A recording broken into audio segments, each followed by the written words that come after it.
sampaikan. Oke. Iya. Ngerekam. Parah banget. Waduh, ada bukti otentik gitu. Lo ngulang lagi kayaknya. Oh berarti Nah, itu. Nah, gimana? sekarang kan juga banyak ya, istilahnya mungkin banyak suami-suami yang sekarang mulai ini, kalau melihat istrinya sudah mulai banyak nonton apa namanya film Layangan sobat. udah banyak udah banyak di ini. Nah intinya ya itu kalau kami sih suka apa ada waktu-waktu yang memang diobrolkan apapun tentang sekolah anak, tentang apa, bahkan sampai ekstrimnya itu sampai ya itu tadi kita menyampaikan hal yang tidak nyaman selama ini, kita keluarkan semuanya apa. Dan ya alhamdulillah lega, dan akhirnya jadi proses pembelajaran untuk kita untuk memperbaiki, oh ternyata pasangan kita ini nggak nyaman di bagian ini. Mungkin itu bisa jadi sengaja oleh kita, atau kita tidak sengaja melakukan itu karena apa namanya ya, itu bukan satu hal yang disengaja menyakiti, tapi itu berulang karena merasa oh istri saya nggak apa-apa, tapi ternyata itu dipendam gitu. Tapi kalau dikomunikasikan akhirnya tahu. Nah barangkali dari sana ya ini kita bisa belajar gitu ya, walaupun nggak bisa ini ya. Jadi kan kalau apa ya, kayak ini misalkan Pak Laksa kalau ditanya sama istri, ditanya ayah sayang nggak sama Bunda, Iya, suami. ngejawab nggak? Jawab. Aku jawab hebat. Jawab sambil diginiin. Iya. Tapi ini sih Kang, mungkin ada nggak Kang apa tips nih Kang ya buat Kang Hilman sama Teh Sofi? Kan nggak semuanya bisa terbuka gitu ya Kang ngomong kayak gitu. Saya punya temen yang dia tuh ngomongin hal-hal yang bersifat begini tuh nggak nyaman gitu sama suami. Itu ada tipsnya nggak buat yang pemula gitu ya, yang ingin mencoba? Itu gimana ya kira-kira? Supaya lebih cair komunikasinya gimana caranya? Apa direkam dulu ditunjukin buat bapak-bapak gitu ya? Atau misalnya yang pasti bukan ngetek-ngetekin tausiahnya parenting ngetek suami gitu ya. Colek abi gitu kan, biasanya kalau kita berharap suami pengen tahu perasaan kita tuh, kalau ibu-ibu kan senangnya gitu ya, senangnya ngetek, terus suaminya nggak baca. Kalau nggak tahu, mungkin nanti Ahilman bisa dari sudut pandang laki-laki ya. Tapi kalau dari saya sih memang kerasa sih. Kalau perempuan sih rasanya nggak susah sih ya cari momen itu. Bahkan kita kan sebenarnya ditanya ya gitu. Jadi kalau ditanya, Bunda apa kesulitanmu gitu, gimana perasaanmu, itu pasti langsung gitu. Bisa jadi 5 episode podcast sendiri misalnya gitu. Kayak nggak susah sih kalau ibu ya. Ibu-ibu pada umumnya gitu. Termasuk saya sebetulnya nggak susah. Jadi kalau ditanya, betul tadi kata Pak Langso, selama sehat itu pasti ngomongnya banyak lah gitu. Kecuali kalau udah sampai taraf sangat kecewa, sangat kan ada juga ya, saya menjumpai juga beberapa masalah ibu-ibu tuh saking udah kecewa berkali-kalinya tuh kayaknya kalau suami nanya kayak gitu tuh kamu mah pasti cuma ngomong doang gitu, akhirnya cuma udah biasa aja gitu. Jadi mungkin, atau malah kalau suaminya tiba-tiba nanya, istrinya bilang, oh tumben baru nanya gitu. Mungkin ada juga ya gitu, yang kayak gitu. Nah, kalau saya sih jujur ya, sebagai perempuan tuh memang PR luar biasa sih, nyari atmosfer atau momen di mana kayaknya kita cocok deh ngobrol itu saat ini gitu. Itu nggak ya, Teh Rara dan ibu-ibu yang lain.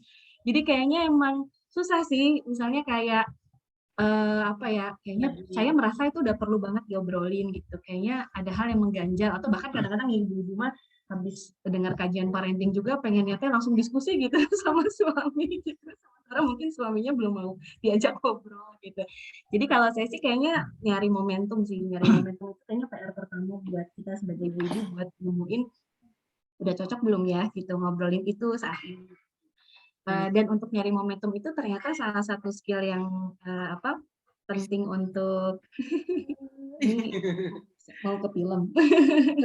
Salah satu skill yang harus kita tahu itu baca. Itu perempuan dikasih kemampuan itu sih ya, dikasih kemampuan untuk baca gestur, dikasih kemampuan untuk melihat situasi gitu. Saya kira kita sebagai, kalau dari sisi perempuan sih pinter-pinter baca itu gitu. Misalnya kadang saya suka mulai dari sebuah kalimat, misalnya ya lagi sibuk nggak gitu, lagi enak diajak ngobrol nggak gitu. Kode gitu. Biasanya bukannya kalimatnya gitu. Jadi kalimatnya gitu, lagi pengen diajak ngobrol nggak, lagi santai nggak gitu. Misalnya ternyata jawabannya iya kenapa gitu misalnya gitu, iya kenapa gitu, iya kenapa, itu kayaknya sinyal sudah terlalu bagus gitu. Gitu. Tapi kalau misalnya ternyata lebih sumringah gitu ya, tapi kan ibu-ibu suka nggak akan berhenti sampai di situ kan. Ya kenapa gitu.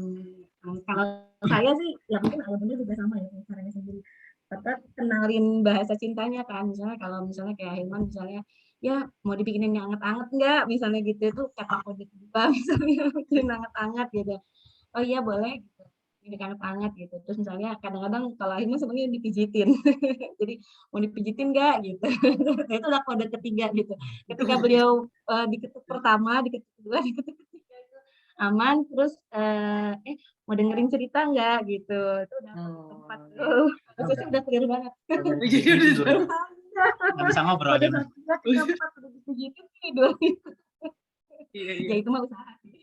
Gitu. Jadi kalau saya sih itu sih pintunya. Kalau Hilman apa ya? Gimana supaya obrolan khususnya cowok sih ya, laki-laki kayaknya PR sih diajak ngobrol yang dalam-dalam begini. Sebenarnya kan kalau saya sih biasanya apa ya, momentum itu ngobrol itu kadang-kadang kalau misalkan seringnya itu di perjalanan. Kalau lagi perjalanan kemana, makanya senang kalau jalan-jalan atau keluar kota kemana gitu. Kita besok setelah udah tidur gitu, ya kita ngobrol segala macam, mau nangis sampai nangis-nangisan istilahnya gitu ya, atau bicara masa depan, rencana segala macam gitu. Tapi poin yang berat ini mungkin sama bapak juga ya, para ayah semuanya. Ya kalau saya pribadi lagi belajar sampai saat ini babinya belum lulus, belum 100, nilainya belum 100 lah gitu ya, tapi sedang belajar untuk bisa banyak mendengar gitu. Dari banyak mendengar itu saya jadi tahu, oh istri itu batasannya ini, sudah bahas ini. Tapi kalau mau bicara sesuatu itu sampai sini kadarnya, kapan waktunya segala macam.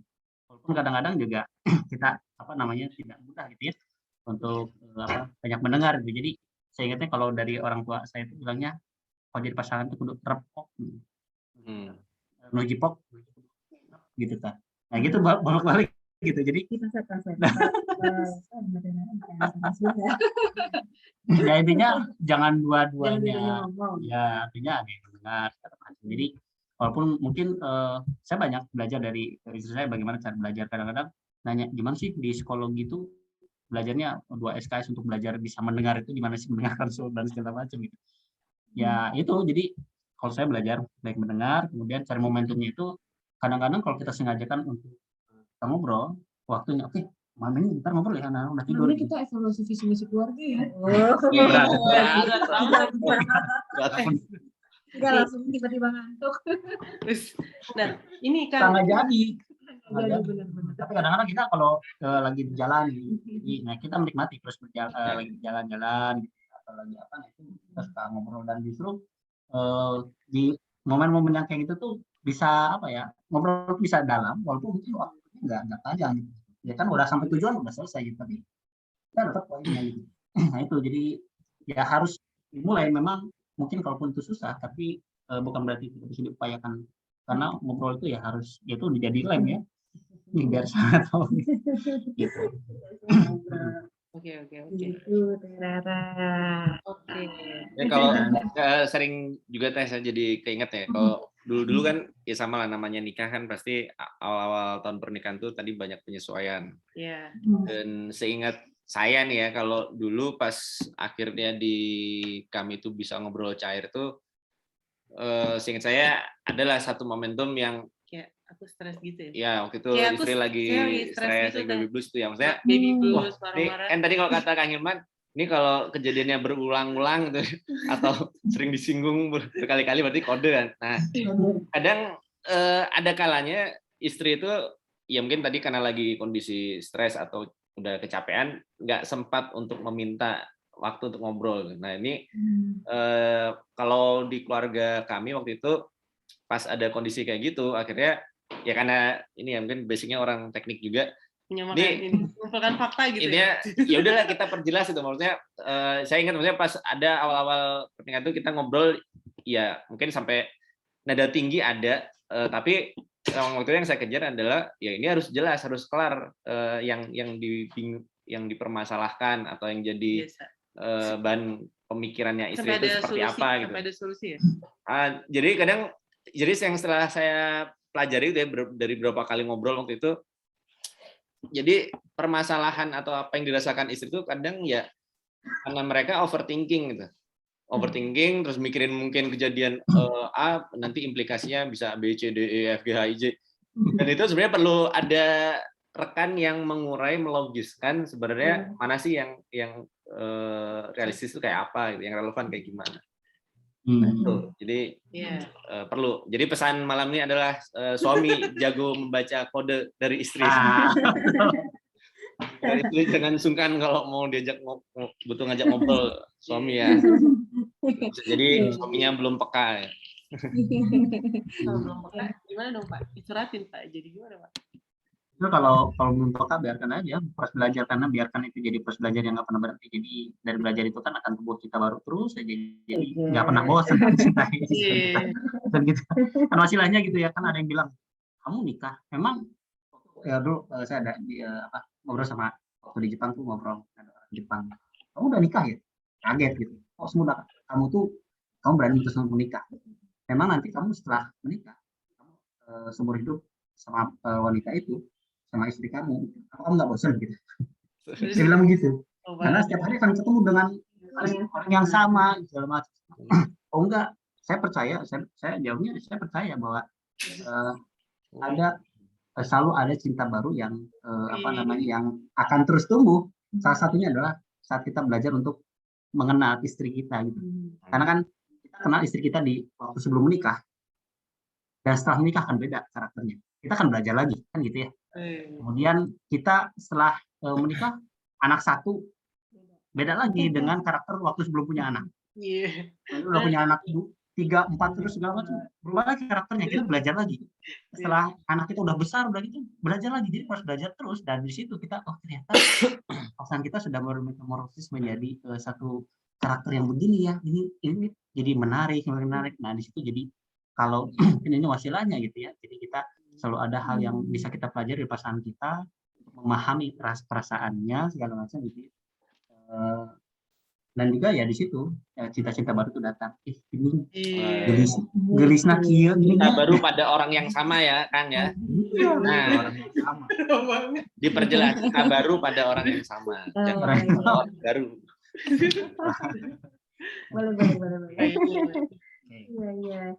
Ini dulu ini ya, apa sih? Ini sih dulu sih hal basic yang kita yakini kalau bicara value keluarga lah. Kan kalau sebelum misi keluarga tuh harus clear dulu di kolaborasinya kita kan ya, Pak Lakso, Terara gitu. Jadi hal yang kayaknya 11 tahun ini diperjuangkan terus sih kalau dari keluarga kami tuh. Jadi ya percaya aja lah gitu, percaya aja gitu. Insya Allah mudah-mudahan Allah menjaga hatinya, Allah menjaga pandangannya, ya tapi percayalah gitu, itu juga punya tujuan yang baik gitu sama keluarga kita gitu. Sama jadi dan kalau itunya udah basic percayanya udah dapat tuh sebenarnya yang lainnya adalah tentang cara kan gitu. Jadi mungkin pada saat saya misalnya lagi hektik di rumah gitu ya, untuk Rara nih perjuangan juga nih. Kurang satu ya Tang, tambah satu lagi baru jadi ini ya perjuangan. Tambah satu lagi. Ya kan kadang-kadang kalau perempuan tuh sebenarnya di membantu tolong dong gitu, ini saya lagi gocek baju misalnya, tiba-tiba kami berdua tuh nggak ada hadimat di rumah, jadi akhirnya ini juga nggak kedengeran suaranya. Ini kebetulan nih punya dan saya ini kalau di rumah sama-sama bercelemek gitu. Jadi apa namanya, kita suka bilang suka ini gitu, hal dasarnya tuh saling percaya, selebihnya nanti adalah penyesuaian. Dan mungkin sama nih gitu. Kita tadi pas bikin materi ini tuh terus kita sama-sama refleksiin juga ya. Kayaknya mungkin ayah bunda yang lain juga mungkin pernah ngalamin hal-hal kayak gini ya, pasangannya susah diajak ngobrol gitu. Jangankan tadi saya sharing ini Lakto saya sharing ini di Instastory, terus akhirnya banyak deh yang komen-komen gitu ya, biasa tim ibu-ibu banyak yang komen gitu. TOP kayaknya kadang-kadang tuh belum sampai jauh-jauh ke arah keluarga, soliditas dan yang lain-lain itu kadang-kadang berhentinya bahkan problem itu di ngobrol gitu. Jadi jangan kan ngobrol yang dalam ya, ngobrol santai aja seringnya jadi berantem gitu. Dan inilah jadi hal-hal yang kayak gini-gini juga sebetulnya kami juga rasakan sih, kami juga mengalami gitu ya, sama ya, ada serba-serbinya lah gitu. Tapi mungkin ya sedikit tips buat ibu-ibu gitu. Kadang-kadang betul tadi kata Pak Lakso, ibu-ibu tuh seringnya overthinking ya. Dan kadang-kadang hal paling buruk dari overthinking ibu-ibu tuh kita malah nggak bisa lihat kebaikan diri kita sendiri gitu Pak Lakso. Rasanya kurang terus gitu ya. Rasanya kurang terus akhirnya jadi kayak berputar-putar di kesemrawutan yang sama gitu. Jadi Ahilman itu kalau ngobrol, karena beliau anak teknik ya, misalnya saya bilang gini, misalnya ya kalimat saya belum apa-apa udah sendu gitu, misalnya sedih banget gitu ya, kalimatnya udah sendu gitu ya. Mungkin 10 menit pertama masih ditolerir lah gitu, oh ini teh perasaannya gitu ya, gitu. Tapi kalau udah 20 menit kalimat saya sendu banget gitu, terus malah jadi kayak nyalahin diri sendiri, nyalahin anak-anak kurang ini, kurang itu, apalagi ini kurang ini kurang itu gitu, dia langsung ngekat gitu. Nggak asik obrolannya ini ini tuh mau dibawa kemana. Kalau Ahilman tuh karena beliau orang yang objektif ya, kadang-kadang ini tunggu dulu, ini ngobrolnya mau dibawa kemana nih gitu. Kalau ngobrolnya mau balik lagi, maksudnya balik lagi itu apa sih Ahilman bilang ya, balik lagi terus malah jadi ngulang-ngulang lagi gitu. Nggak siap gitu. Bilang gitu. Sementara saya kan diajakin ngomong gitu lebih sedih. Sama sih Teh. Klarifikasi sebenarnya. Kadang-kadang nih kita bicara, kadang-kadang kan sebenarnya saya pahamnya adalah bahwa ini kan emosi lah gitu ya. Tapi ini nggak ada ujungnya. Kemana arahnya gitu? Iya kayak gitu Pak. Jadi ini apa? Jadi biasanya sama Pak. Kalau mau ngomong, Bunda butuh didengerin aja atau dicari solusinya? Dengerin aja, udah. Bisa gitu sekarang Pak. Jadi kadang yang bahas topik A gitu ya. Oh, kita tuntas. Minggu depan topik A lagi muncul. Ya beres. Kayak ada apa dengan kita ya? Tapi kalau saya udah bilang di awal, oke, sekarang kita mau bicara apa nih? Kita nggak akan menjadi cerita. Iya, jadi biarin aja dulu. Jadi kalau tapi maksudnya supaya saya nggak ini ya, apakah ini mau dengarkan atau apa gitu. Tapi kalau seandainya pada akhirnya di sana, oh ini mungkin ingin dimaknai rasanya, ingin diapresiasi, mungkin akhirnya mah udah pijet aja.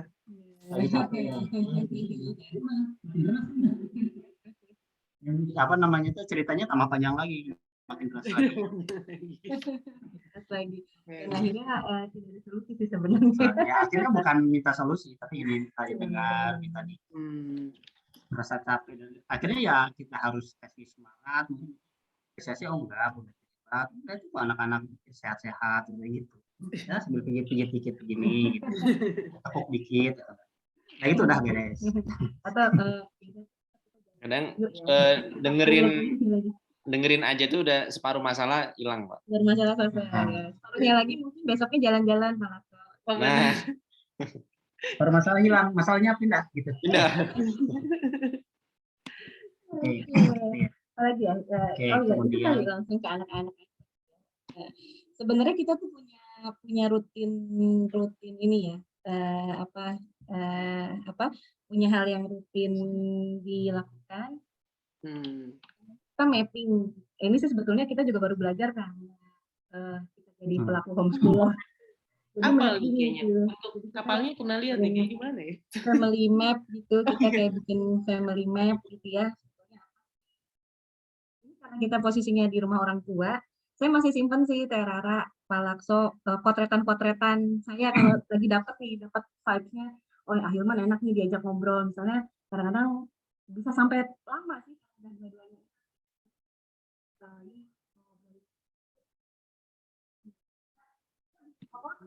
Kayak suaranya hilang Mbak. Suaranya hilang. Ya kadang hilang. Sekarang udah. Udah. Ya. Jadi kita melakukan ini sih Pak Terara dan Ayah Bunda kita suka melakukan mapping ya. Ini Hmm. kita ngobrolin azam yuk gitu. Berarti Saya suka ngakuin hal apa sih yang saya lihat dari azam, hal apa yang Ahilman lihat dari azam. Begitu seterusnya gitu ya, apa yang kamu lihat dari Alma, apa yang kamu lihat dari anak-anak gitu. Kalau lagi dua-duanya salih-salihah mah gitu, itu bisa kita jadikan data lah. Kita bisa jadikan data untuk nanti kita melakukan perencanaan apa ya gitu. Jadi ya untuk mengatasi ibu-ibu yang sering kali overthinking gitu, itu membantu supaya kita memecah goals menjadi goals pendek gitu ya. Jadi hal-hal yang sifatnya pendek sih ya. Jadi kan kadang-kadang kita kalau overthinking ibu-ibu seringnya puter-puter ya, puter-puter di masalah tapi nggak solusi gitu. Jadi pada saat kita ngurai, kita petakan gitu ya, sebenarnya azam tuh isunya di sini loh, dia tuh lagi butuh ini loh gitu. Ya udah berarti nanti sepekan ke depan kita coba apa yuk gitu. Berarti yuk kita coba yuk. Misalnya kadang-kadang evaluasinya itu sesederhana misalnya, oh iya ya sepekan ini tuh kita kayaknya kacau balau banget ya ritme di rumah gitu. Kok kayaknya sepekan ini anak-anak kayaknya nggak kepegang ya gitu. Nanti kita cross check tuh apa ya gitu. Oh iya benar nih kayaknya kita mesti benerin dari tubuhnya. Oh kayaknya kita mesti benerinnya dari apa gitu. Itu cukup membantu sih ibu-ibu. Goals-goalsnya. Nah, Itu kemudian terkait dengan visi misi keluarga. Tadi saya banyak banget yang nanya ini di Instagram. Dan mungkin kalau yang udah belajar tentang fitrah itu seringkali ini jadi satu momok yang menakutkan gitu ya, bahwa home educator based on fitrah tuh kayaknya visi misi keluarganya tuh udah di print di spanduk gitu ya di depan rumahnya dengan kalimat yang sudah lengkap dengan EYD yang baik gitu ya gitu.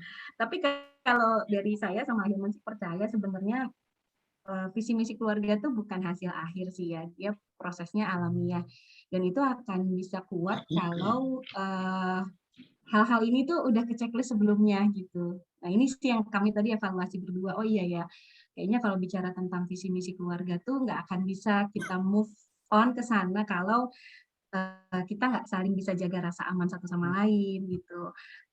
Boro-boro deh kita kepikiran buat hal-hal yang jauh ya kalau bersama di samping kita aja tuh nggak nyaman gitu. Itu juga ternyata visi misi keluarga juga ternyata susah tuh kita checklist ketika harapan-harapan personal kita sebagai pasangan tuh nggak dipandang penting buat pasangan kita gitu. Itu juga biasanya ya kalau saya ngamatin 11 tahun ini tuh mungkin setiap keluarga pada dasarnya sih pasti punya ya visi misi baik itu declare ataupun nggak declare tuh pasti punya sebenarnya. Cuman ternyata maju mundurnya lancar nggak jalannya tuh ternyata ini sih kami tadi evaluasi juga iya sih kayaknya ketika kita mulai tidak saling menghargai lagi hal penting buat satu sama lain tuh ternyata macet gitu kita untuk move ke hal-hal yang lebih besar lagi gitu ya gitu. Jadi itu sih mungkin gambarannya dan ini mungkin kami jarang share juga, tapi beberapa yang udah kenal deket tuh tahu sih.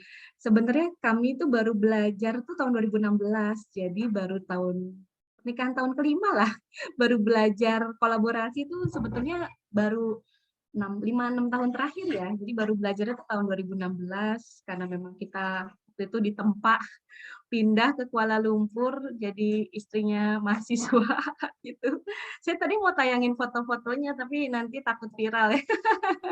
Jadi apa namanya? oh iya. Kita itu waktu di Kuala Lumpur itu benar-benar boleh bilang prihatin lah malah Sobat Terara. Prihatin banget tinggal di kontrakan sepetak gitu yang apa ya dindingnya tuh bukan ya dindingnya bukan tembok, sebelah kita orang Nepal, belakang kita orang apa gitu, aduh masya Allah, luar biasa lah gitu ya. Tapi kita belajar lah ya. Saya masih simpan sih ininya dokumentasinya ya gitu. Jadi bahkan kami tuh kalau apa ibu bapak ibu telepon gitu, kita gimana di sana gitu ya. Kita tuh tinggal namanya Tanah Sengketa di Kuala Lumpur tuh. Jadi di Tanah Sengketa itu tuh ada di belakang komplek real estate ya. Jadi kalau bapak ibu saya telepon gitu, iya sebentar gitu. Ya gitu, anak-anak lagi di mana? Itu seru banget hampir setahun tapi ternyata itu merubah banyak hal di saya di Ahilman gitu ya. banyak hal gitu ya, ada cerita kita tuh karena nggak punya apa-apa ya, hanya punya sepeda tuh emang kemana-mana jalan kaki, nggak punya nggak punya dispenser gitu ya. Jadi kalau Ahilman pulang bawain air minum aquanya dari lab ya gitu, kayaknya nikmat banget gitu, karena beda rasanya sama ngegodok air ini ya gitu. Jadi Masya Allah lah, banyak hal-hal yang kayaknya didefinisikan lagi ya gitu, saat itu gitu. Kita tuh di Kuala Lumpur tuh ada waktu-waktu di mana dia suka ada makan bersama. Nih saya ikut, nih di masjid kita masjid ini ambil makan. Gimana gitu? Kamu mau sama orang yang Bangladesh dan jadi kita loncat dari satu masjid ke masjid lain untuk cari berkah. Nasi makan. Ya di situ kita jadi belajar ini seru juga lah. Gitu. Jadi terus masalahnya itu, dan terakhir mungkin ini guru-guru kami. Karena saya percaya anak-anak itu sebenarnya guru sejati ya buat kita semua gitu, dan tiap-tiap guru-guru ini punya mata pelajaran khusus gitu ya. Itu kami dianugerahi 4 orang anak, ayah bunda 4A. Yang pertama Azam, umurnya udah mau 10 tahun. Saat ini homeschooler ya. Saya mungkin pernah cerita juga di sesi parenting yang lain. Di Malaysia tuh Azam usia 5 tahun saat di Kuala Lumpur ya. Dan itu adalah hari pertama saya merasa saya sudah kewalahan ya. Jadi saya merasa energi saya udah mulai cukup. Suaranya hilang nggak? Lagi ya? Kayak karena agak kejauhan dari mix ya, kurang deketan. Oh, coba. Kita mau turun. Nah, agak deketin aja. Oke. Ya, jadi ini Azam, sebenarnya guru pertama kami ini Azam.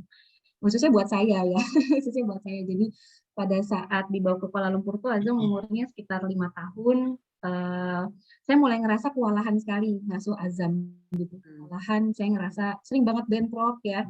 Kaget luar biasa tuh saya melihat warna Azam ya. Jadi kalau kita diajarin sama almarhum Ustadz Hari kan ya, kita bikin portofolio lah gitu. Portofolio saya di 5 tahun pertamanya Azam tuh beda banget sama warna 5 tahun keduanya gitu. Jadi saya sampai 5 tahun tuh cukup pede lah, ini anak gampang kan, ini anak warna sosialnya tinggi, kayaknya gini deh bisa diarahkan gitu. Ternyata saya kaget, bener kata almarhum ya, menuju 5 tahun ke 7 tahun tuh itu tuh belum warna fix sebenarnya ya Bunda gitu. Masih sangat fine lagi ya, tapi ada hal-hal baru lagi. Kok muncul komendernya, gitu. Ini apa ya gitu. Kita kewalahan sekali. Kalau Ahilman mungkin lebih santai, tapi kalau saya nangis itu, nangis luar biasa karena saya ngerasa kok saya kayak gagal ya gitu menghadapi Azam saat itu. Saya ngerasa ucapan-ucapan saya kok kayaknya nggak langsung dia dengar, kok kayaknya arahan-arahan saya tuh nggak langsung membuat dia melakukan gitu. Tapi ternyata saya jadi belajar itu wasilahnya ya, bahwa dia prototipe karakternya tuh ternyata memang bukan tipe ini ya, bukan tipe relator yang setara, bukan, dia ada warna leadernya gitu. Maka cara saya handle-nya ya nggak boleh menuntut dia nurut gitu. Itu salah harapan pada saat saya minta sang yang punya warna leader ini saya bentuk dengan arahan-arahan dan instruksi itu ya salah gitu. Jadi itu sih guru pertama kami nih Azam ya. Senangnya dikenal, diperhatikan, diikuti gitu ya. Jadi guru mata pelajaran, kami sebut guru mata pelajaran ya. Saya belajar tuh tentang ego, tentang skarsa, menghargai kehendak. Saya belajar tentang negosiasi itu Azam, dan akhirnya masuk usia 7 tahun saya udah sertijab. Jadi homeschoolingnya Azam itu areanya Ahilman. Jadi Ahilman yang banyak handle ya, karena warna bakatnya lebih mirip sih sama itu Azam. Berikutnya Alma perempuan satu-satunya, tapi 3 anak saya itu strong will, karakternya kuat banget gitu ya. Karakternya tuh kuat ya, meskipun perempuan ternyata warna harmoninya sih nggak banyak. entah nanti ya. Tapi prototype portofolio kami di 7 tahun pertamanya Alma tuh warna egonya tinggi gitu ya. Jadi mirip sih sebenarnya sama Azam versi perempuan gitu. Cuman dia lebih detail, lebih persisten gitu ya gitu. Dan kalau yang kenal dengan Alma, ini di sini ada beberapa sahabat-sahabat saya juga. Sering saya diledekin, Teopi ini kayaknya citra banget jadi Lady Rock. Jadi dia punya suara yang kalau berteriak kencang banget gitu. Mari merapat ibu-ibu yang punya anak perempuan tapi emosinya tinggi gitu ya. Mungkin nanti kita bisa ngobrol. Ya, jadi ini sih saya dan Alma belajar dari anak-anak. Justru dari Alma tuh belajar banget tentang manajemen emosi ya. Dan karena dia anaknya persisten, jadi justru agak sulit. Dia persisten dan senang ketenangan gitu. Jadi PR banget buat saya sama Ahilman bikin Alma dipenuhi kebutuhannya di antara apa sih hiruk pikuk dan gangguan saudara-saudara laki-lakinya ya. Itu jadi biasa. Alma, Ahda ya. Banyak orang bilang Ahda mirip saya, ya. Iya ya. Sensitif, detail. Katanya. Karakternya mirip saya gitu. Tapi saya nggak sensitif itu juga ya. Sensitif. Ahda lebih sensitif ya. Sensitif banget. Dia bisa bedain kalau saya marah dengan gak marah tuh bisa beda. Misalnya kayak dia tiba-tiba diem lalu saya tanya gitu, mau apa gitu. Dengan mau apa gitu. Dia bisa bedain gitu. Ini energinya energi memberi apa energi nuntut gitu. Mau itu apa? banget ya. Saya kayak padahal nada saya nggak tinggi, maksudnya cuman kenapa sih gitu. Mau apa teh gitu ya. Dia bisa bedain tone yang gitu ya, dia bisa bedain ya. Terus nanti kalau dia rasa saya tuh nuntut ya, dan saya terganggu sama dia bisa marah ya, bisa marah diem ya, bisa diem. Marahnya diem. Marahnya diem. Gitu. Jadi untuk Ahda tuh ini sih guru mata pelajaran untuk ketulusan kalau saya. Ya harus tulus ya, terasa ya energi kalau nggak tulus udah terasa banget. Nah, terakhir ini dari fotonya juga sudah bisa kelihatan saya nggak nemu foto dia yang gak ada ganteng dengan baju yang bersih. Jadi ternyata ini Ahilman lagi. Jadi dia explorer, pemberani gitu ya. Teman-teman dekat saya sering berdoa ya, ternyata sepertinya tidak ini warna Ahilman lagi ya. 20 bulan. Sekarang udah 20 bulan, sukanya apa? Sukanya tantangan. Jadi anak bungsu yang paling berani kalau saya lihat ya. Itu sih kalau dari kami, selebihnya ya ini aja sih dokumentasi banyak banget hal-hal ajaib di rumah. Berarti banyak hal-hal. berarti tadi tuh sampai bisa memetakan yang profiling tadi itu pasti diskusinya per apa ya? Mungkin per tahun ya Teh? Apa per bulan? Kayak karakter. Biasanya tuh mengamati kayak gini tuh pas kapan sih Teh? Diskusi apa bulanan atau kapan? Kalau kita sih ini ya, ada karakter khusus enggak? Ini sih. Kayaknya nggak diagendain khusus ya, cuma kita ngalir aja. Jadi anak ini begini pendekatannya gitu. Kalau ya kelihatannya gitu ya. Cuma kalau saya suka ini kan kalau di psikologi mungkin ada ilmunya ya. Ya karakter orang tuh begini pendekatan begini gitu. Jadi pada akhirnya karena apa ya? Udah ada core-nya gitu. Core bukan core value juga, tapi ada core inilah, core karakter gitu ya. Apa berulang? Ya, jadi walaupun memang beda, setiap individu beda gitu. Kebetulan beda, tapi ada core-nya begini. Di Azam dan Alma begini sering bentrok ketemu karena memang ada core yang egonya sama-sama kuat di situ. Nah, jadi karena mungkin gini, kita karena sering rumah itu ramai, rumah itu nggak sepi, ada yang teriak-teriak, ada yang nangis, segala macam. Dari situ kita belajar. Jadi kita tahu, ini karakter begini, ini. Jadi kalau ada yang ramai, kita nggak pernah dibiarin aja, gitu. Biarin. Tapi kadang-kadang kalau ada tamu atau apa itu kasihan, awas itu. Kalau kita biarin aja nggak apa-apa dia mau teriak-teriak. Yang main ke rumah tuh Hmm. kayak Iya. Di ini aja ya Teh.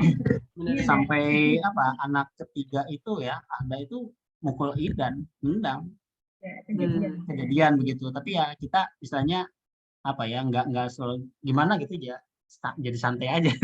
Tapi justru dari ributnya itu rumah yang itu teriak-teriak gitu, kita jadi punya core. Oh, ini anak kita tuh begini warnanya gitu. Jadi tinggal kalau core-nya udah ketemu, tinggal kita identifikasi dikit-dikit aja apa nih yang jadi spesialisasi dan anak ini, apa nih yang beda dengan anak yang lain. Nah, bahkan sampai detik ini yang memang kita masih belajar banget itu adalah seni untuk bisa seni untuk bisa memenuhi ya kebutuhan anak-anak yang berbeda-beda di waktu yang sama. Itu susah banget. Ya, karena kan bisa jadi di satu rumah itu di satu waktu di pagi-pagi itu anak pertama ingin ini, kedua ini, tiga ini, empat, dan mereka menuntut semuanya orang tuanya itu ingin kami ini semuanya. Nah itu gimana nih caranya nih? Nah ini saya banget dari kita belajar gitu. Tapi ya kita suka teman-teman itu ke anak-anak itu kita punya waktu miripnya satu anak sama orang tua sama ayahnya sama bundanya mau kemana itu anak-anak silakan pergi gitu. Mungkin pesan yang saya pelajari sih dari Ahilman itu orangnya nggak takut tantangan sih. Putus-putus. Laki-laki kita ya. Oke. Begini cukup? Nah, cukup. Jadi kalau yang saya pelajari dari Ahilman itu karakternya nggak takut tantangan kayak Rara. Jadi karena beliau nggak takut tantangan, jadi ketika ada hal-hal yang unpredictable yang tidak disukai ibu-ibu, hal yang unpredictable ya, orangnya tuh rapi, harmonis gitu. Ahilman tuh nggak takut gitu. Jadi biarin aja, bahkan berantem gitu. Pengen lihat berantemnya tuh kayak gimana. Pengen lihat gimana sih, bahkan bilang kalau bahasa Sundanya tuh ken gitu kan. Jadi kalau saya mau wasit lah biarin gitu, biarin kita jadi tahu itu tuh warna mempertahankan diri. Kita jadi tahu oh Alma tuh teriaknya tuh jadi memang nggak karena beliau nggak takut, jadi lama-lama kuping saya jadi biasa gitu. Kuping saya jadi biasa lihat denger yang bising, mata biasa lihat hal yang unpredictable. Ya meskipun kalau kita lagi capek ya banyak juga sih bocornya. Tapi mungkin itu membuat karakter anak-anak lebih jelas gitu. Ketimbang ketika keluar sedikit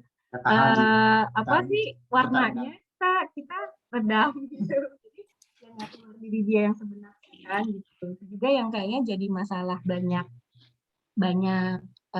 orang tua di ruang kontrol yang saya perhatikan tuh ujung-ujungnya di 14 tahun tuh jadi bingung gitu, anakku tuh maunya apa sih gitu, anakku tuh karakternya gimana sih gitu, yang padahal sebenarnya warna-warna itu tuh berkeliaran lah berkeliaran ada dan jadi pemandangan setiap hari gitu, tapi kita nggak akan bisa lihat itu kalau kita hanya ingin lihat hal yang mau kita lihat. Kan seringkali gitu ya gitu, kalau orang tua cuman mau lihat apa yang pengen dia lihat ya nggak akan kelihatan kan gitu. Itu sih kayaknya. Paling ya itu juga sih kalau saya sampai ini mungkin ini belum tentu cocok ataupun harus di ini ya. Kalau saya ekstrimnya kalau misalkan nih pernah ada berkelahi anak satu berantem lah gitu biasa adik kakak. Terus saya pukul-pukulan sampai yang satu mimisan gitu ya, atau yang satunya ada sampai lebam gitu. Saya ada ada yang berdarah gitu. Dibiarin aja nggak apa-apa. Itu masih ini sebenarnya nama jit gitu. Tapi karena saya punya pandangan ke depan gini, satu saat ketika saudaranya nanti diganggu sama orang lain, saya berharap saudaranya itu bisa punya keahlian untuk membela saudaranya. Karena kalau misalkan dia nggak punya keahlian untuk bagaimana egonya gitu, dia ketika misalkan diperlakukan nggak nyaman, dia pas mau teriak, dia nggak punya keahlian untuk teriak gitu. Teriak, nggak nyaman langsung dia bisa teriak, nggak bisa spontan itu. Nah khawatir nanti ketika diperlakukan itu di luar sana gitu, dia nggak bisa teriak karena ya sama orang tuanya diredam, oh jangan teriak berisik gitu. Saya biarin aja lah, teriak nggak apa-apa. Dan sama gitu juga mukul jam, tapi ya saya ada mungkin bedanya adalah batasan saya dan istri saya. Kalau saya batasan mungkin ya tipe jit gitu. Kalau istri saya jangan, kalau sampai ke fisik jangan gitu. Ya itu bedanya lah. Tapi saya sih ya kelihatannya sama istri saya ya nggak apa-apa, berkali nggak apa-apa. Itu juga skill yang mungkin nanti ketika anak udah besar itu ya di kehidupan itu ya itu diperlukan juga. Tapi bukan untuk jadi preman. Tinggal nanti kita arahkan. Tapi istilahnya dia bisa, dia spontan ketika dia ada yang istilah nantangin atau misalkan ada apa yang membahayakan gitu ya. Nah dia tahu bertindak melawan, ya kabur, teriak atau apa, dia tahu gitu. Ya itu dalam rangka itu juga. Itulah kurang lebih ya. Oke.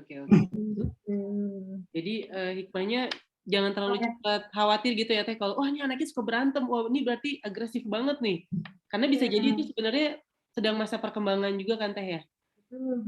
Jadi usia perkembangan juga belum tentu jadi karakter menetap juga ya Teh.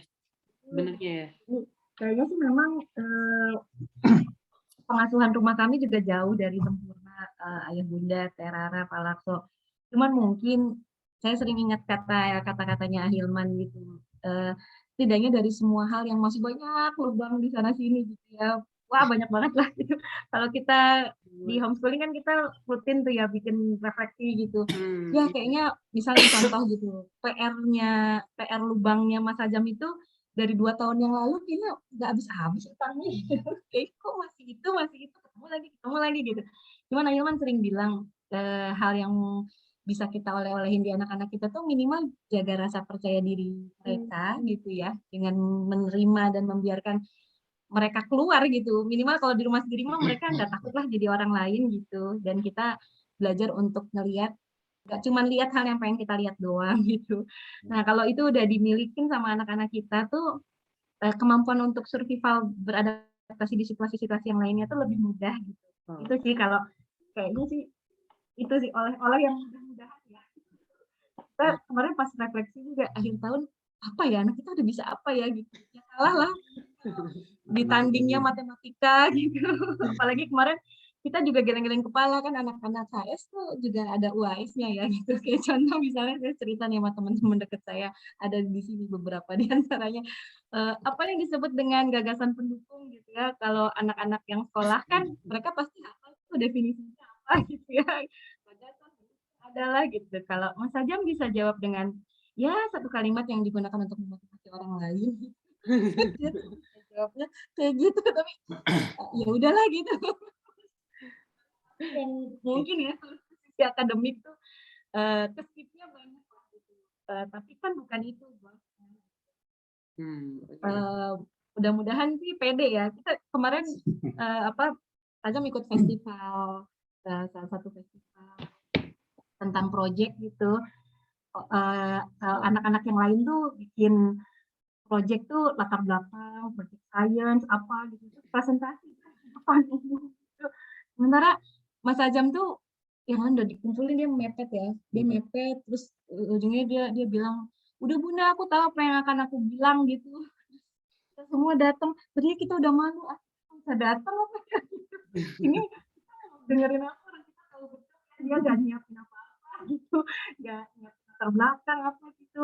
Tahu di hari H saya sampai nangis sih kemarin ya karena Hilman tuh saya terus bilang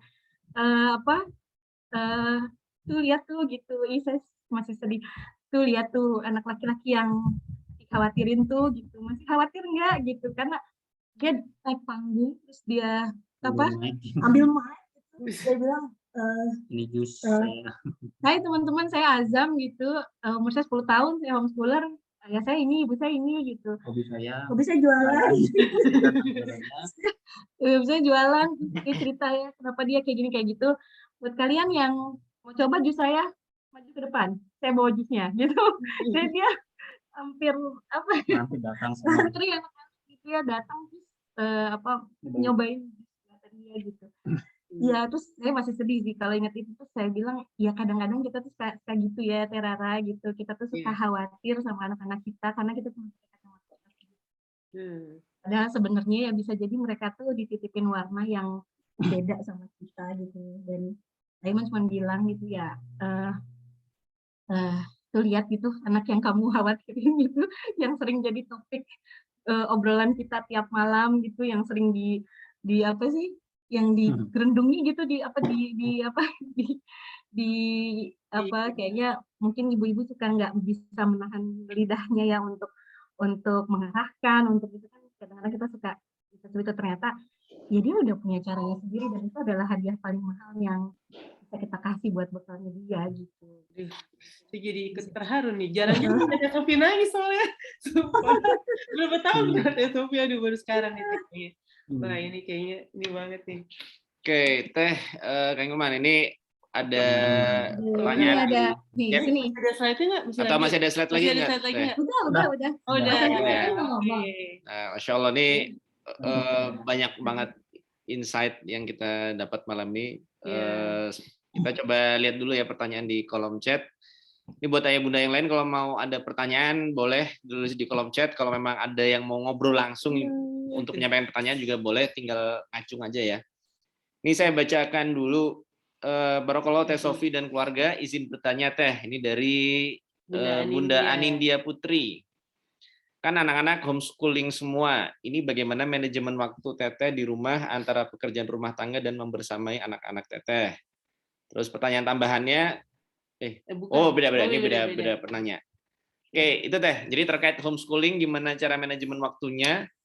Terus mungkin pertanyaan yang lebih mendasarnya adalah kenapa homeschooling? Mungkin bisa dijelaskan juga. Silakan. Ya. Lebih enak Ahilman yang jawab nih. Why homeschooling? Sebenarnya gini, Azam itu waktu saya studi itu kan Azam hilang sosok ayah. Jadi begitu ya 3 tahunan lah. Jadi ketika saya pulang ke Indonesia udah selesai, ada lubang tuh mana-mana. Jadi dia kelihatan lah gitu. Nah, kita punya ini istilahnya tuh bukan anggapan yang kita percaya bahwa sekolah itu adalah partner kita. Jadi proses pendidikan itu utamanya di orang tuanya gitu. Jadi sekolah itu adalah partner. Jadi kita pilih sekolah yang memang bisa berpartner dengan kita dengan sesuai visi misi kita. Jadi kita nggak ditipin anak itu, sok lah anak saya gimana sekolah aja gitu, ngikutin kurikulum yang ada, nggak begitu. Kalau kami, nah kami melihat bahwa Azam ini karena ada lubang itu ada skill yang perlu diintensifkan untuk dibekali gitu lah kurang lebih gitu.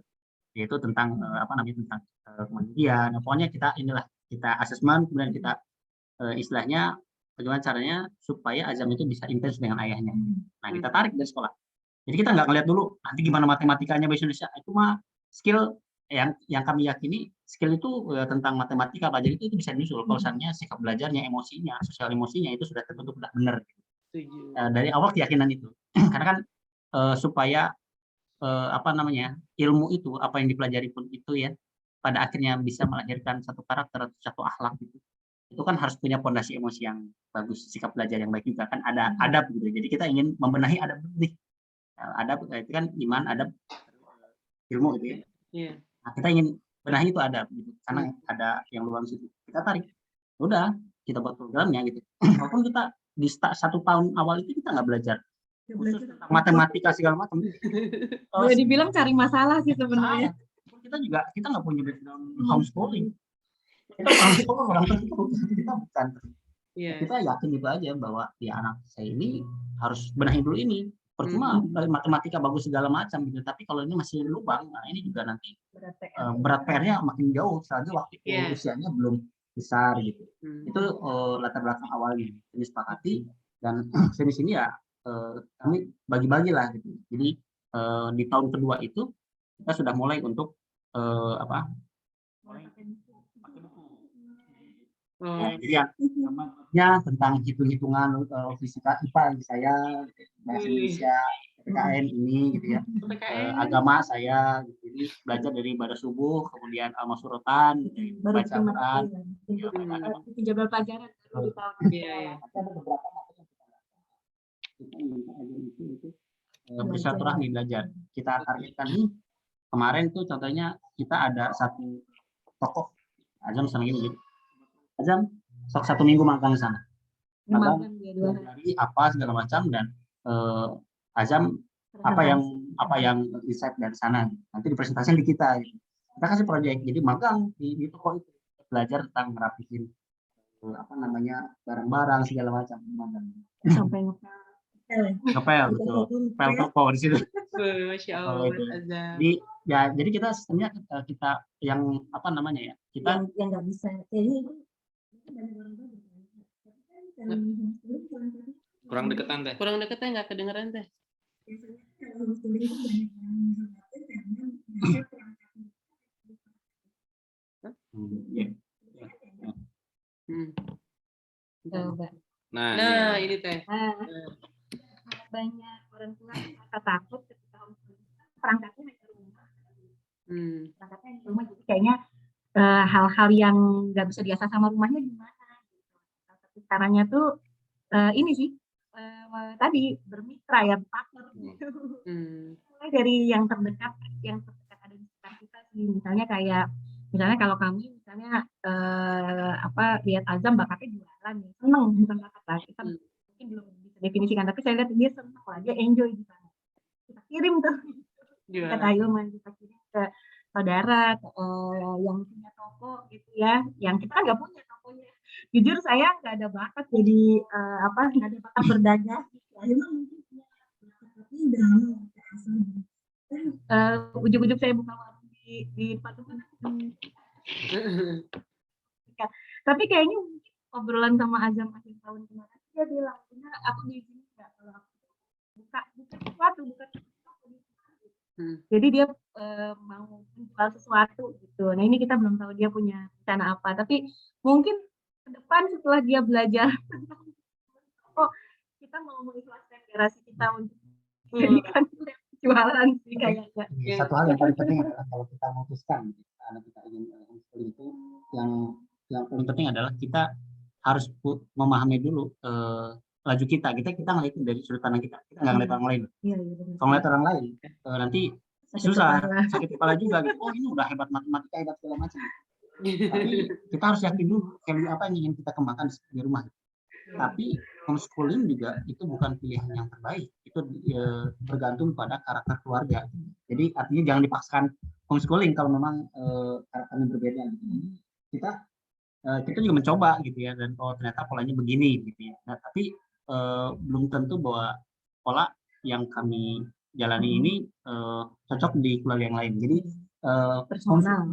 bukan tingkat bahwa homeschooling itu lebih baik daripada yang schooling formal, enggak gitu. Ya, itu disesuaikan dengan karakter keluarga masing-masing. Ini balik lagi tergantung keluarganya, yang tadi yang sering bilang ya, titik laju, titik tumpu, titik pacu, lupa titik 7, titik pacu. Kalau tadi Kang terkait manajemen waktu, Kang. Manajemen waktu. Tadi pertanyaan manajemen waktu dalam melaksanakan homeschooling seperti apa itu? Ya sebenarnya kalau kita dikunci sih, misalkan kebetulan ini kan kita pandemi, jadi pas narik Azam itu homeschooling itu berapa bulan kemudian kan pandemi gitu ya. Jadi pola kerjanya banyak di rumah nih saat ini gitu ya. Jadi kita masih enjoy lah waktunya, itu kita masih enjoy. Artinya tapi kita ada pembagian waktu. Jadi pagi-pagi itu pada subuh saya sama Azam ke masjid, setelah masjid itu kita ngaji, terus biasanya ada kuliah 3 menit lah. Digilir biasanya nanti Azam, terus ada Alma segala macam. Alma, ada. Mereka hanya cerita aja, main aja sih. Nah itu nggak apa-apa, yang penting berani untuk bicara. Nanti kita sambungkan cerita itu apa sih nilai kebaikannya gitu, nanti ngobrol di keluarga gitu. Nah setelah itu baru kita kita punya standar pagi. Jadi semua standar pagi itu anak-anak sudah mandi, makan segala macam gitu ya, dari aktivitas dari itu. Baru nanti setelah standar pagi baru kita mulai aktivitas saya siap-siap ke kampus gitu ya. Istri sudah mulai nanti ada aktivitas yang lain gitu. Anak-anak juga dengan jadwalnya, dan jadwalnya hari itu mau belajar apa itu kita brief di subuh itu. Oke, hari ini Alma belajar tentang ini ya, Azam belajar ini, nanti ke sini ya, nah segala macam gitu. Nanti kita evaluasi.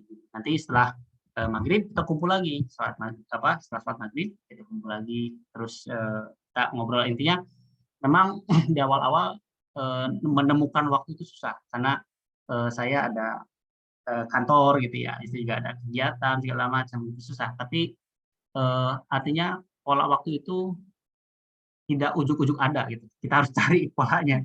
Tapi bukan bukan nunggu waktu luang, kita harus benar-benar meluangkan waktu. Artinya nanti kegiatan di luar itu menyesuaikan. Jadi saya misalkan ada kegiatan-kegiatan apa, biasanya di kampus itu ada rapat mulainya jam 9 gitu. Terus kan kalau ada jadwal mengajar itu biasanya suka ditawarin sama prodi, mau jam berapa, mau hari apa. Gitu. Saya ngambil pagi, saya ngambilnya yang jadi saya setelah standar pagi, nah itu nanti setelah jam 8 ke atas, baru saya siap-siap untuk ke kampus. Nah jadi jam 4 sudah paling telat, jam 4 sore itu sudah pulang lagi, dan nanti maghrib kita ngumpul lagi sampai nanti mengantar tidur itu ya tadi kita ada sharing lah apa yang bikin diri sama anak-anak. Coba cerita dong, oh ya aku begini, aku gitulah cerita-cerita. Kita coba kasih pelajaran nih. Soalnya itu ya, jadi hampir kalau sekarang itu justru pelajaran-pelajaran kayak matematika gitu tidak sampai spesifik ke jam ini hari ini. Dulu sempat begitu, gitu ya. Ya susah. Kalau sekarang ya udah, kadang-kadang kita hanya ada waktu sebentar gitu ya. Sini, nih ada ini, bisa ini enggak? Jadi belajar mau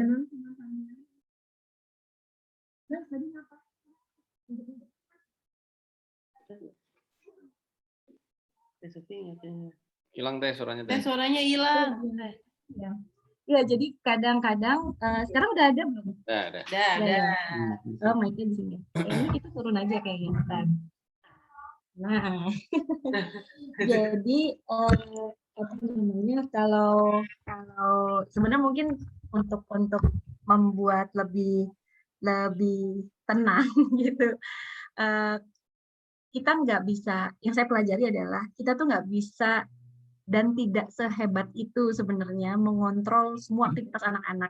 Kita perlu sadari itu gitu. Kalau saya ya, kita perlu menyadari bahwa kita itu tidak bisa mengontrol seluruh aktivitas anak-anak kita gitu. Ya keinginannya, kehendaknya, memenuhi semua kebutuhannya itu aktivitas mengontrol semua tuh kalau saya sih sudah menjuduli ke diri saya, kayaknya saya tuh berlebihan kalau saya minta itu gitu ke diri saya sendiri dan juga ke anak-anak gitu. Pada akhirnya yang bisa kita lakukan itu mengunci spek-spek utama aja sih kalau kami ya di keluarga gitu. Jadi seperti Hilman bilang, kita hanya kunci spek di briefing pagi sama briefing sore gitu. Jadi briefing pagi itu tadi aktivitas yang dilakukan anak-anak sebelum jam 9 sama aktivitas yang nanti menjadi briefing malam ya, aktivitas yang dilakukan anak-anak di interval menuju maghrib tuh dari jam 4 sampai jam 6 sampai akhirnya nanti kita ketemu lagi briefing lagi di malam hari gitu. Jadi sebetulnya mungkin salah satu tips ala kami ya memang kita tidak menuntut banyak sih ke anak-anak. Mungkin manajemen waktu jadi kerasa susah ketika kita tuntutannya banyak ke anak-anak kan. Itu pasti kerasanya lebih susah kan karena detailnya banyak gitu. Detail aktivitinya banyak. Tapi kalau saya sih berusaha nggak begitu. Jadi Ahilman apalagi ke kakak-kakak ya, ke Azam sama Alma, kita hanya mengambil besarannya aja sih. Mas, kita semua misalnya kayak contoh besaran itu sesederhana ini, misalnya kita menyepakati di rumah membuka hari dan menutup hari dengan Quran gitu. Apapun bentuknya kan gitu. Jadi mungkin tilawah, bisa jadi mungkin kadang-kadang cuma hafalan atau menyimak kisah Nabi atau apa gitu. Jadi nanti dan hari ini kita semua belajar ya gitu. Tapi belajar masing-masing itu punya definisinya gitu. Jadi tidak sampai situ sih kalau kami. Tidak kita jadwalkan. Oke, jam 8 sekarang belajar matematika enggak? 8 sampai 10 ya. Kita belajar. Kita ke pasar. Ya, pasar. Pasar saya bilang, Azam, ini ada uang 20.000. Cobain beliin ini. Dia belajar sendiri, belajar negosiasinya, belajar dia nawar-nawarnya, gimana dia berkomunikasi belinya, terus dia ngitung-ngitung berapa uang sisanya dan segala macam. Itu udah dapat pelajaran matematika, bahasa Indonesia, agama segala macam semua dapat di situ. Gitu. Kalau nggak, saya pulang dari kampus itu ya, Azam, aduh ini minta diinjekin. Mas coba ini dong, ingin dengar surat misalkan ini Al-Humazah. Udah dia sambil diinjekin sambil baca surat Al-Humazah gitu. Jadi belajarnya simpel-simpel, jadi kita nggak ngebuat santai, jadi nggak ngebuat sekarang ada kursi, ada papan tulis, duduk sekarang belajar sini, saya ingin di papan tulis enggak. Jadi dibuat santai dan kadang-kadang saya tanya juga, Azam mau belajar kapan? Mau sore, nanti setelah aku main sini, oke, sore, disepakati, anaknya mau di situ. Jadi kalau misalkan mau belajarnya malam, ya malam gitu. Dan kita nggak patok ini harus 2 jam segala macam enggak. Jadi ya udah anak mau belajar di situ, kapan, di mana, dan udah kita cari suasana yang memang belajar itu real gitu. Nggak misalnya kalau di sekolah kan di kelas gitu ya. Ini real kayak tadi pasar gitu. Kan di warung, di jaga mana pun gitu. jaga adik. Jadi ya itu jadi salah satu poin belajar walaupun memang nggak istilahnya ya kalau di SMP misalkan ada pelajaran-pelajaran tentang sinus kosinus segala macam mungkin kita nggak belajar situ kalau di pasar nggak kepake kan gitu. Tapi yang kita inginkan adalah pelajaran ini bisa loh ada manfaatnya di real kehidupan tuh begitu tuh. Yeah. Nah nanti baru kita sambungkan di buku paket. Ayo buka bukunya nih. Nih kata buku itu ada ini 1/5 tuh sama seperti apa sih? 1/5 tuh berarti satu bagian dari 5. Gimana nih contohnya nih waktu Ajam beli sayur itu ada sayur kan ada berapa ikut tuh. Ajam ambilnya 1 tuh dari 5. Nah itu maksudnya gitu. Jadi dia mengalami dulu baru kita hanya jelaskan. Sambungin. Oke, jadi Bajunya lama bajunya. Sampai kan kalau di sekolah kan pertemuan ini harus sampai ini, gitu kan? Pertemuan selanjutnya ini, gitu. Nah itu yang kita nggak mengikuti laju itu. Yang penting anak-anak paham. Nah itu sih kalau ininya. Jadi kita nggak ngikutin. Jadi kalau misalkan sekarang yang sekolah sudah bisa belajar tentang pembagian segala macam, anak sudah pun kelas 4. Jadi belum. Kalau yang saya tangkap ya dari cerita homeschoolingnya Firdaus Aman itu beberapa tipsnya mulai dari ilmu yang aplikatif buat anak-anak ya, karena itu mungkin lebih mudah mereka pahami, jadi juga lebih tahu sebenarnya nanti implementasinya gitu di kehidupan mereka sehari-hari apa. Terus tadi juga punya laju sendiri, ada yang dilihat ada laju anaknya, bukan laju kurikulum mana gitu ya. Terus juga yang namanya metode belajar tuh tidak perlu dibatasi, bisa apa saja, kapan saja, dan di mana saja. Dan tadi kalau saya lihat sebenarnya ada poin tentang kesepakatan dengan anak ya. Asal kita udah bentuk kesepakatan dengan anak, bisa tadi waktunya atau caranya bagaimana itu bisa menyesuaikan. Tapi yang salah satu yang mungkin perlu dibentuk juga saat dipersiapkan ketika mau homeschooling berarti ya ketika anak sudah bisa memahami ketika membuat kesepakatan itu memang harus dipenuhi, ditepati. Nah, insya Allah itu akan lebih bisa berjalan lancar. Nah, ini berikutnya ada pertanyaan lagi Teh. Wah, ini kayaknya banyak dihadapi keluarga-keluarga lain nih. Tips menghadapi orang tua yang memiliki kemauan yang berbeda dengan visi misi kita di keluarga. Misal soal pekerjaan dan soal pendidikan anak. Nah, intinya mengatasi perbedaan ya pandangan dari orang tua ya, entah itu orang tua kita sendiri atau mertua terhadap visi keluarga atau mungkin secara pengasuhan atau pilihan profesi seperti itu. Silakan. Kalau suara jelas ya? Jelas banget. Okay. Kita ini. Kalau saya pribadi sih termasuk yang percaya salah satu tugas sebagai orang tua itu adalah punya otoritas dalam mendidik sih sebetulnya. Kalau saya sih saya sama Ahilman percayanya seperti itu ya. Jadi sebetulnya Bapak Ibu kita, mertua kita itu sebetulnya kami sih melihatnya sebagai otoritas pendukung lah ya, bagian pendukung sih. Sehingga memang otoritas itu adanya di rumah Bapak Ibu. Maka itu idealnya ya. Ada kondisi yang berbeda, misalnya masih tinggal dengan orang tua atau orang tuanya ternyata punya sifat yang lebih dominan, bisa jadi juga begitu ya gitu. Dan merasa lebih tahu yang lebih baik. Tetapi kalau pengalaman kami, sebetulnya mungkin kalau dari keluarga Ahilman sangat demokratis.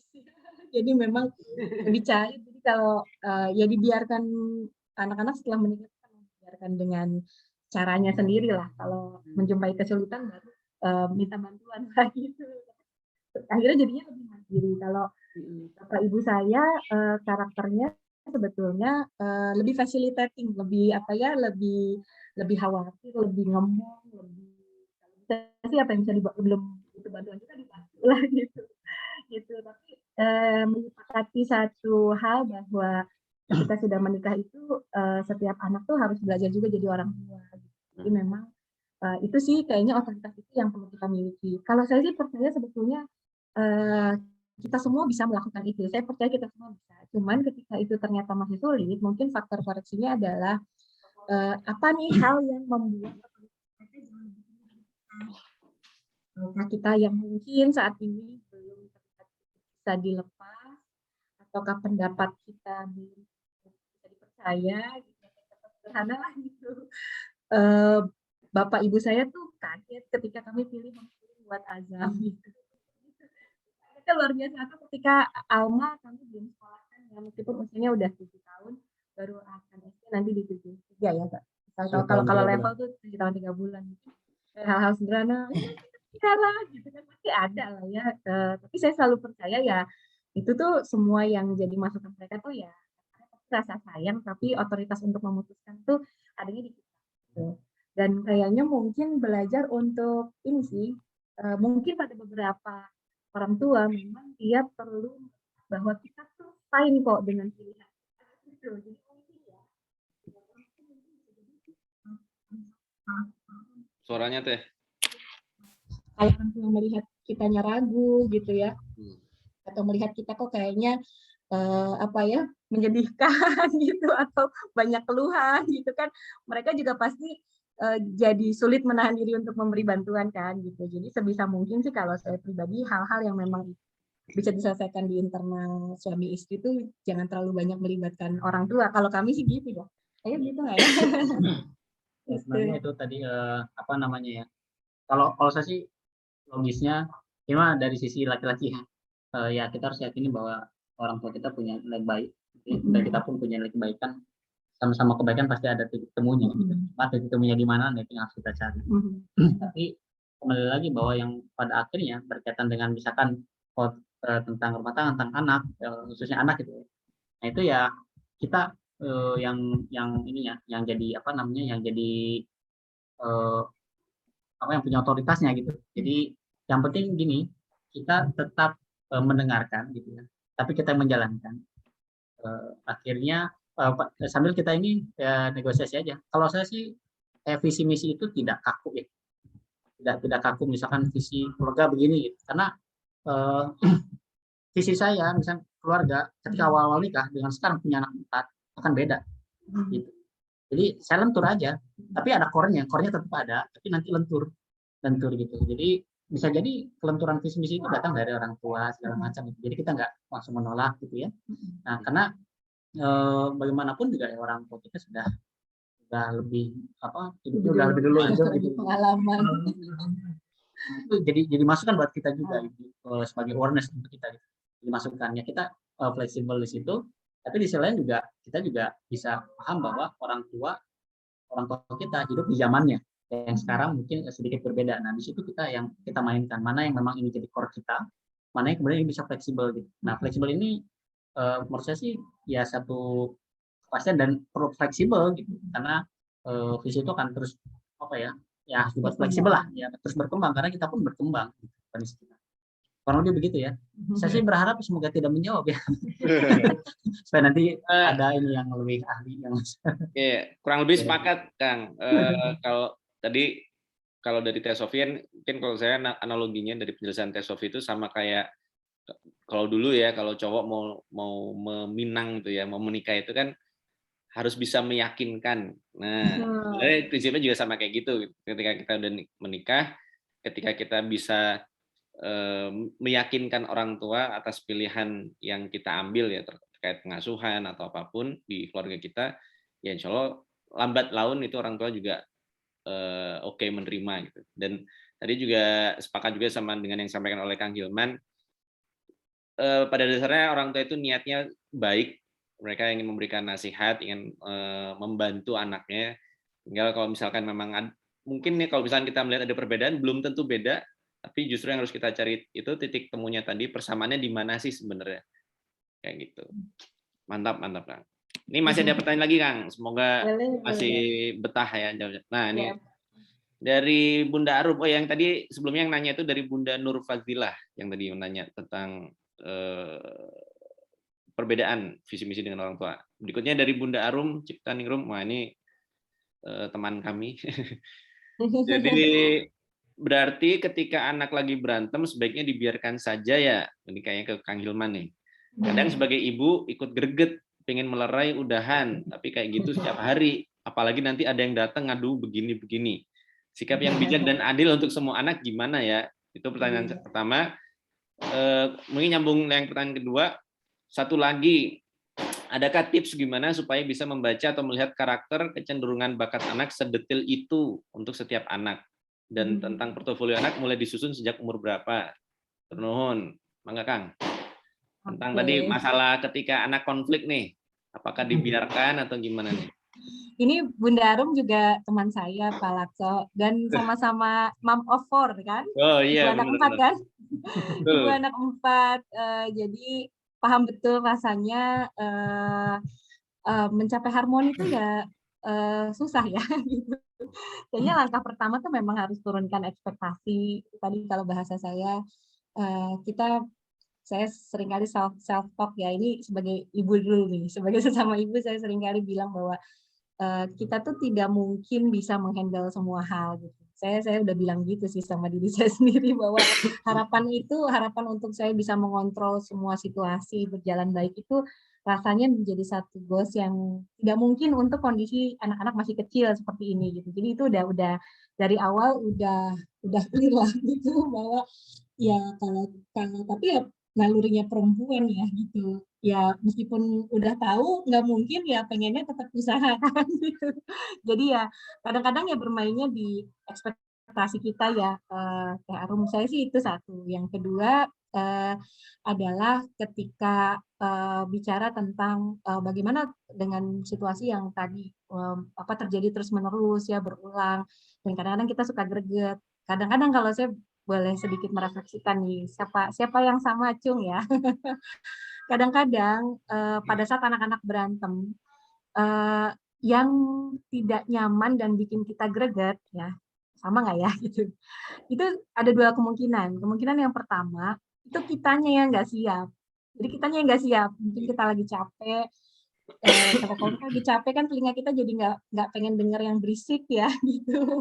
Kitanya mungkin lagi capek, kitanya mungkin pengen tidur sebentar atau kitanya mungkin lagi pengen ngerjain sesuatu dengan tenang tapi anak-anak malah mama, ibu, itunya, kakaknya, itunya gitu kan itu kan gitu ya. Jadi kitanya yang nggak siap atau naluri kita untuk memang betul-betul ingin menjadi wasit melerai situasi gitu. Kalau saya boleh jujur, gitu ya, sama nggak ya bunda-bunda yang lain? Seringkali yang pertama sih sebenarnya. Seringkali kita tuh pengen cepet-cepet benerin situasi supaya kitanya enak gitu.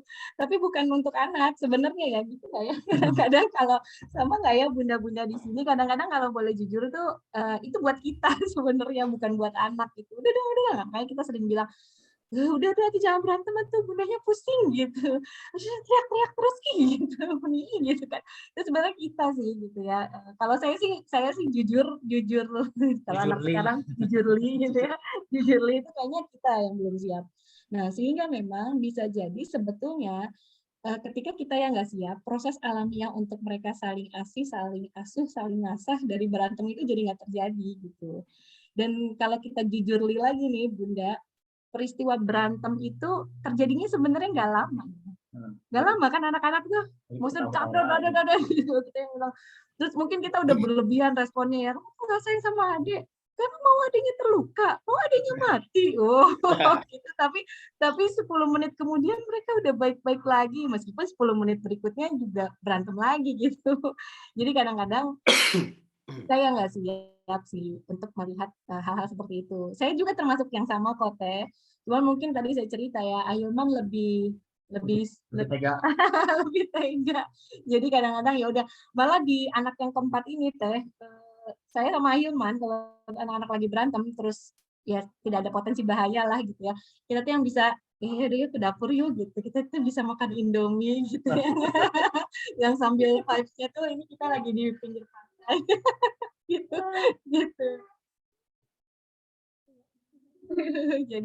jadi kalau saya sih gitu. sudah mulai begitu sih. Nah, jadi selalu dan tetap percaya bunda-bunda yang sering berantem anak-anaknya di rumah, proses brothering itu terjadi kok gitu. Ada kurikulum Allah ya, saling asah, saling ngasihi, saling ngasuh itu terjadi kok gitu dari berantem itu. Tapi memang nggak bisa sekobo itu juga sih. Saya juga sering lobby sama Hilman kalau ada hal-hal yang sifatnya bahaya itu memang harus dihindarkan. Seperti tadi misalnya kita bikin rules bahwa berantem boleh, berdebat boleh, teriak tuh boleh, marah itu boleh, tapi tidak boleh menyakiti fisik gitu. Misalnya kita kasih rules-nya begitu sih gitu. Dan kejadian tuh nyakitin fisik sih enggak, tapi teriak-teriaknya Masya Allah. Terus anak-anak emang nggak main fisik sih, tapi teriaknya tuh dia benar sampai tetangga gitu. Apa perlu direvisi? Mungkin kita revisi lagi peraturannya. Boleh berteriak tapi tidak berteriak malam karena orang-orang yang lain sedang beristirahat dan gitu bisa mengganggu. Nah itu apa ya kesepakatannya dinamis ya gitu. Kalau sih apa namanya bukan dibiarkan tapi diawasi aja. Karena gini, karena ada kasus ini. Anak itu kita nggak tahu ya tontonan atau main di luar gimana. Mungkin ada yang lihat GTA atau apa segala macam yang sadis-sadistik gitu. Pas berantem itu ada yang mungkin bawa pisau bawa apa. Nah, kita tetap awasi gitu. Karena mungkin ngelihat ada tayangan gitu ya, tayangan yang kita nggak bisa kontrol seperti apa. Jadi dia mencontoh itu. Jadi itu kita perlu hati-hati. Jadi apa diawasi tapi kita juga tidak melarang. Jadi ada waktunya. Tapi kalau misalnya kita udah lihat ya, ini berantem gitu.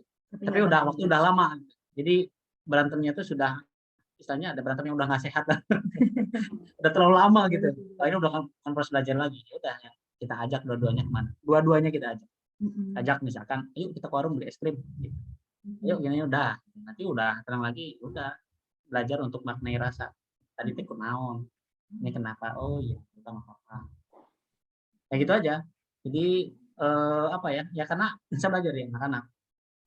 Belajar dari anak-anak tuh kalau udah berantem tapi cepat juga untuk bisa baikan gitu. Udah ketemu main lagi. Beda sama orang tua ya. Nah, jadi nggak kepundungan lah anak-anak mah belajar situ. Jadi kalau seandainya sekarang berantem, kemudian berapa menit kemudian dia baikan lagi, terus kita marah-marah tadi ngapain?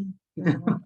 Ngapain gitu kan? Jadi ya udah kalau gitu udah jadi kita udah siklus aja ya udahlah ambil diawasi yang penting nggak berbahaya apa segala macam dan yang perlu lagi ini ya apa namanya ketika misalkan lagi berkelahi itu tuh kadang-kadang ini ya kita belajar untuk percaya ya anak kita itu ya, belajar untuk percaya ini kan kami sekarang lagi di Indramayu kami di Indramayu itu karena kedua anak kami yang kedua dan ketiga ini ikut yang ini yang ke Indramayu jadi udah seminggu nih nah sekarang Indramayu kita sedang ngejemput gitu jadi kalau anak-anak ini berempat di rumah itu sudah berantem udah pasti lah tapi udah kalau dipisah ini jadi kangen-kangen malah jadi malu teleponan gimana di sana ini adik kakak yang biasa berantem gitu tapi pas sekarang bawa ketemu lagi di Indramayu berkelahi lagi. Jadi, tadi kita sengaja yuk kita ke Indramayu aja ya kayaknya udah kangen banget gitu. Kasihan gitu ya mereka teman-temanan terus tiap malam gitu. Kita kapan kesini ya nggak bisa tidur gitu. Atau yaudah ya kita sengaja akhirnya nyetir malam-malam kemarin sampai di sini ini jadi berantem lagi tapi itu mitranya ya. Ini ya unik. Jadi pada akhirnya karena begitu ya cepat berubahnya anak-anak kalau dekat berantem tapi kalau jauhan mereka jadi saling kangen jadi ya itu yang jadi kami yakini oh ini proses belajar berantem itu proses belajar asalkan ya layaknya belajar kan jangan ditinggalin begitu aja tapi kita arahkan oh ini masih pelajaran segala macam nah wajarnya sampai mana bahwa ini berantem yang wajar dan ini tidak mungkin akan berbeda-beda gitu ya karena ini ya kalau kami sih dari value keluarga aja gitu oh ini selama ini kayak aman lah gitu. Tapi kalau di luar ya berantem segala macam gitu kita punya value lain lagi kalau berkaitan dengan yang di luar gitu kalau di rumah ya kita ada value sendiri gitu nah itu ya kita cari lah dengan value keluarga itu kalau nyambung sama pertanyaan kedua tadi Teh pertanyaannya kan pada saat kayak gitu supaya adil gimana gitu memang saya pribadi sih ada kaidah pada saat berantem itu saya akan menyelamatkan yang paling lemah gitu jadi contoh misalnya begini ketika berantem saya tahu putra saya tadi saya cerita ya Ahda yang ketiga itu dia tuh sangat sensitif dengan suara kan jadi ketika dia mendengar tetesnya membentak gitu ya itu beda kan wajahnya lebih pucat ya pada tuh lebih pucat gitu ya, kemudian dia udah yang takut gitu. Pada titik tertentu saya harus menyelamatkan. Jadi pada beberapa situasi makna adil tidak selalu sama sih kalau saya ya. Jadi ada situasi yang seperti itu saya akan bawa ya sudah tuh cukup deh suara terlalu kencang, Bunda melihat ada takut, sudah cukup di situ gitu. Jadi ada beberapa situasi saya ambil Ahda gitu, misalnya saya ambil putra saya yang ketiga karena saya tahu dia paling merasa tidak nyaman ada dalam situasi itu, tapi dia kesulitan untuk mempertahankan diri kan. Kalau konsepnya Ahilman tuh sebenarnya berantem itu kan saling asah ya, jadi beradulah gitu gitu. Tapi ada juga situasi di mana kita menyelamatkan sih, misalnya kayak saya lihat, ini kayaknya nggak bagus deh buat Ahda gitu, jadi saya ambil Ahda gitu. Bahkan ketika ada berantem sama Aidan misalnya yang lebih kecil usianya, itu nggak selalu yang kecil yang saya menangkan gitu. Jadi, karena saya lihat dari karakter sebetulnya lebih halus ya Ahda, bisa jadi mungkin saya lebih ambil Ahda ya berapa kali ya kita. Jadi mungkin tadi nanya gitu. Biarin aja. Kalau ini sih kalau saya pribadi mungkin sebagai ibu arahnya ke sana. Lalu portofolio itu sih sebetulnya bahkan kalau yang kami pelajari itu sebenarnya bisa dimulai dari tahun-tahun pertama kehidupan sih. Waktu Azam sih kami baru mulai di usia 5. Tapi makin ke sini udah anak keempat kayak Aidan tuh udah bisa dibikin portofolio dari bulan-bulan pertama. Udah ternyata ada warna-warna yang udah lebih kebaca gitu. Jadi boleh aja Teh. Dan kalau kita susah dengan tulisan-tulisan, apalagi ibu-ibu ya, kapan sempat nyatet-nyatet gitu kan, apalagi ngisi-ngisi form gitu. Minimalnya ngobrol sih Teh. Kalau saya sih minimal sama ibu ngobrol. Akhirnya juga nggak terlalu suka baca buku, apalagi nulis-nulis gitu. Tapi saya kalau ada kesempatan kayak tadi malam kita perjalanan ke sini ya, saya suka saya bilang, saya buka tab ya gitu. Kita ngobrol saya sambil coret-coret gitu, anak-anak tidur gitu. Akhirnya sih ngomong aja Azam. Saya suka simpen dalam bentuk apapun lah, kadang cuma potretan, kadang cuma foto, kadang cuma ya maksudnya nggak selalu terdokumentasikan rapi sih, tapi dengan sering diobrolin itu jadi makin kuat. Dan mungkin tadi sih tips dari Ahilman, biar karakter anak-anak tuh keluar dan kebaca tuh kitanya memang jangan banyak nahan gitu, jangan banyak nahan, jangan banyak larang gitu ya, gitu supaya harus sabar pokoknya. Orang tuanya harus sabar. Makanya karena biasanya Insya Allah ya kalau yang saya pelajari gitu ya, sependek yang saya pahami, anak-anak itu sampai 7 pertama lah ya, sampai 7 pertama tuh sebetulnya isi perilakunya tuh data semua gitu. Saya sebut data semua ya gitu. Jadi semuanya tuh data sebenarnya.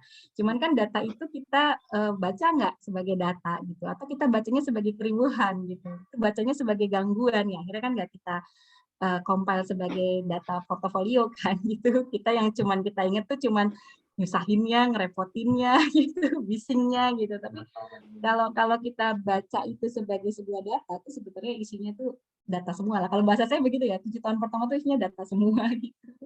Jadi kita punya big data banget. Ini tadi kalau poin yang saya tangkap, berarti sebenarnya kalau kita mau bisa mengenali karakter anak, mengenali lebih dalam lagi tentang anak kita, ya justru perbanyak kemungkinan anak berada pada situasi yang berbeda-beda, dapat pengalaman yang berbeda-beda. Kalau tadi kan contohnya ketika berkonflik itu dibiarkan, atau tanda kutip ya, dibiarkan pada batas-batas tertentu, terus menyengaja anak-anak supaya berada pada situasi yang berbeda-beda, karena nanti dari situ kita jadi melihat anak dari sisi yang berbeda-beda gitu. Oh, saat kondisi ini dia responnya kayak gini, ketemu kondisi yang lain apakah kayak gitu. Ya. Menarik. Dan kayaknya tadi pesan yang sebenarnya tersirat adalah kalau ingin lebih jago memahami karakter anak, anaknya harus banyak. Ternyata Pak Lakso menangkap pesan kami ya. Berarti jago setelah anaknya gitu ya. Pak Lakso nih keterampilan coding biasa loh. Padahal kita udah sangat silent ya tadi. Ini Oh, cuman ternyata ini sih terbaik Teh, ya. mau nambahin juga Teh, mungkin juga karena akan lebih mudah juga untuk bisa mengenal ya, karena dulu saya sempat waktu Fatih egosentris banget Teh, belum begitu banyak baca, walaupun waktu itu udah baca sih tentang perkembangan anak gitu, cuma belum dalemin, ini kok dia nanti pelit, gimana kok anaknya gitu banget gitu loh Teh. Jadi selain kita tahu yang tadi Pak Laksu bilang, kita paham usia perkembangannya dia gitu, jadi nggak terlalu Biar ngejudge relax. dari awal, biar relax juga ya Teh kayaknya. Tapi kalau Teteh psikolog, jadi udah lebih mungkin harus Enggak ikut juga. sesi-sesi dengan Firdaus Amani kalau gitu ya Teh. Enggak kok. Kadang-kadang kita juga sama-sama optimis kadang-kadang ya. Ya betul tadi kata Tera, kita kadang lupa bahwa kita teh juga dulu pernah jadi anak-anak. Bahwa kita teh yang langsung bisa memang guideline itu memang harus ada di kepala sih sepertinya ya Teh. Itu dulu kerangkanya. Dan memang betul pesan tersiratnya adalah punya banyak anak dan klaster usia yang berbeda-beda tuh sebetulnya proses tambal menambalnya diuntungkan sih kalau saya sih. Udah masuk mau klaster 3 gitu ya di 10 sampai 14. Iya. Ya ada lubang tuh yang banyak. Saya bisa berkaca dari Alma yang masih ada di klaster 2 gitu. Aku misalnya Alma masih ada yang bolong-bolong nih di 7 mau masuk 7 kedua ini gitu ya. Saya masih bisa tampil saat saya ngasih adik-adiknya yang masih ada di klaster 1. Sebenarnya pesan-pesan Pesannya itu ya. Terus banyak anak, banyak kesempatan menutup lubang pengasuhan. Oke Teh, ini ada pertanyaan. Oh sebelumnya, oke, balik tadi terima kasih Bunda Arum, salam buat Pak Imam. Berikutnya ada pertanyaan dari Agan Najma. Ini saya nggak tahu nih Bapak atau Ibu. Bismillah. Ibu. Oh Ibu ya. Bismillah Teh Opi dan Kang Hilman mau tanya mengenai pola asuh yang tepat ketika usia anak masih usia bayi 11 bulan. Dan saat ini alhamdulillah qadarullah Allah titipkan kehamilan kembali usia kandungan 5 bulan. Baiknya kekuatan dari seorang ibu dan ayah yang harus dimiliki itu apa? Mengingat usia pernikahan kami masih baru kurang dari 5 tahun. Jadi masih belum kebayang begitu pola yang baiknya gimana. Silakan Teh. Oh terus ini nyambung lagi Teh, masih dari Bunda Najma. Apakah ada guru atau buku tentang parenting yang dipelajari secara teori sebagai panduan berkeluarga dan mengasuh anak? Anak begitu? Ya. Oke, silakan. Baik. Teh Agan ini adik kelas saya, sahabat saya. Udah lama nggak silaturahmi. Teh Agan lama. Dulu Teh Agan ini ya, akhirnya juga apa ya? Ya kan? Dulu mah sering main ke rumah ya. Iya, Teh Agan, mudah-mudahan selalu sehat. Saya malah belum ketemu sama adik bayinya nih. Insya Allah mudah-mudahan nanti bisa nengok, bisa silaturahmi. Teh Agan dan bunda-bunda yang baru memasuki 5 tahun pertama pernikahan dan juga ya saya melihat rezeki ya, saya sebut insya Allah rezeki beberapa bunda yang diberikan ini ya di usia produktifnya tuh mungkin kalau sekarang kerasanya seperti kehamilan yang tidak direncanakan gitu, yang kedua ini ya unpredictable bukan unpredictable unplanned pregnancy gitu ya, kehamilan yang mungkin belum terbayang lah gitu. Tapi pada situasi-situasi seperti ini gitu, ya tandanya sama Allah dipandang mampu ya gitu. Jadi itu sih kalau saya seringkali memberi semangat kepada bunda-bunda yang jarak kehamilan dari anak ke-1 dan anak keduanya tuh boleh dibilang tadi belum sampai, tapi kan kalau sekarang 5 bulan, ada bayi 11 bulan pada saat anak pertama masih 6 bulan ya, berarti sudah mengandung itu ya, adik bayi kakak 6 bulan itu sudah mengandung ya, berarti kurang lebih seperti itu gitu. Jadi mungkin pada beberapa bunda yang nanti jarak usia anak pertama sama anak keduanya tuh nggak sampai 2 tahun ya, mungkin ada yang mungkin hanya 18 bulan gitu ya, ada yang mungkin kurang dari itu. Nah, tandanya Allah mampu Teh Agan gitu, insya Allah tandanya Allah mampu, tandanya Allah memampukan ya, insya Allah ketika Allah juga akan memampukan gitu. Pasti kaget gitu ya, pasti rupa-rupa rasanya, karena rasanya belum selesai belajar sama yang pertama, terus ternyata dikasih pelajaran yang baru lagi gitu. Tapi mungkin satu dari saya sama Hilman, proses belajarnya alamiah aja Teh Agan. Satu hal yang perlu dijaga adalah perasaan bahagia, perasaan untuk menerima apa yang sudah jadi takdir Allah gitu ya pada Teteh, yang insya Allah nanti sejalan dengan kemampuan kita. Untuk urusan dan kalau menurut hemat saya, kalau saya boleh saran, jangan dulu bebani pikiran kita dengan tuntutan yang banyak sih sebetulnya gitu. Jadi dijaga buat tetap bahagia, buat tetap happy. Dan justru banyak hal baiknya kok. Ya kan, kalau kami mungkin beda klaster ya, klaster 3, 2, 1 gitu. Tapi kalau bunda-bunda, saya punya sahabat juga itu 4 Palakso. Jadi 3 atau 4 ya. Jadi jaraknya cuma setahun gitu. Jadi punya anak 3, tapi usianya tuh semuanya masih di bawah 5 tahun. Tuh saya punya sahabat saya yang seperti itu. Terus saya memberikan motivasi yang sama. Tandanya sebetulnya kurikulumnya cuma 1 Teh gitu. Jadi kita kurikulumnya cuma 1 sebetulnya, seperti punya bayi kembar tapi berbeda lahirnya gitu ya, jarak lahirnya. Dan kalau kita lihat lagi ke framework di 2 tahun pertama tuh kan sebetulnya periode untuk cinta, trust gitu ya. Dan itu aja sih sebetulnya Teh yang terus digali dalam diri kita gitu, rasa senang, rasa bahagia, perasaan menerima gitu ya. Dan belum banyak tuntutan Teh agak gitu. Jadi jangan dulu belajar terlalu berat-berat kalau menurut saya gitu. Nanti bukunya dan yang lain-lainnya ditunggu aja main di rumah ya. Itu mungkin. Ada tambahan? Cukup. Masya Allah. Kalau saya paling jadi kepikiran buat nambahin Teh. Nambahin anak? Oh enggak nambahin. Oh bukan. Oh. Iya. Kirain mau nambah anak Terara. Jadi kan tadi kalau disampaikan ya sepakat ya, memang nggak perlu banyak tuntutan, dan mungkin justru karena tadi putranya masih bayi ya, dan dalam kondisi mengandung. Nah ini pesan untuk ayahnya, suaminya juga. Nah berarti itu tuh kode butuh banyak diajak ngobrol, butuh banyak ngobrol. Nah ya mungkin salah satu hal yang perlu dipersiapkan adalah memperkuat pola komunikasi dengan suami ya, karena pasti dengan kondisi mengandung terus masih ada bayi, itu pasti banyak kebutuhan yang perlu didukung oleh suami. Jadi pesannya adalah ya banyak ngobrol sama suaminya. Insya Allah. Ya, Masya Allah. Betul. Setuju ya, Pak Ilman ya. Punten. Ya. Ini udah nggak kerasa udah hampir jam. Ini jam 10 ya, saya juga baru lihat. Ini anak-anak udah mulai hitung mundur ini. Kode sama anak-anak udah mulai pengen tampil anaknya. Oke, Charlotte, malam ini kami banyak belajar dari keluarga Firdaus Amani, dari Kang Hilman, Teh Sofi. Tadi kalau saya ingat-ingat tuh dari awal sampai akhir komplit lah.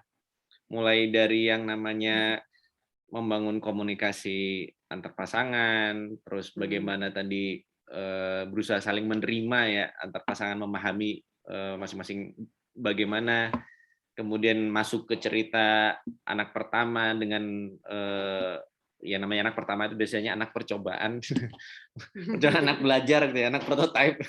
Jadi ya sampai akhirnya berlanjut anak kedua, ketiga, keempat, Masya Allah, itu banyak sekali inspirasi yang saya pribadi peroleh, dan semoga ayah bunda semua yang hadir malam ini juga bisa mengambil banyak hikmah dari kisahnya keluarga Firdaus Amani. Dan ini sebagai penutup Teh dan Kang Hilman, silakan kalau ada pesan-pesan untuk para ayah bunda yang malam ini menyimak, kira-kira apa yang mau disampaikan? Boleh. Satu-satu ya, Kang Hilman menyampaikan. Ya, boleh.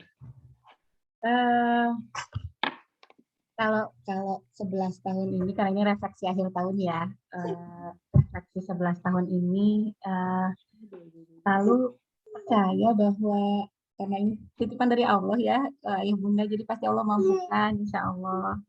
Dan fokus pada channel kita sendiri, pasti kayaknya yakin semuanya sudah nih. Dan mau ikutan di sini. Ya, kalau dari saya sih apa namanya ya, yang namanya proses belajar itu ya ini terus menerus ya kalau dalam rumah tangga ya.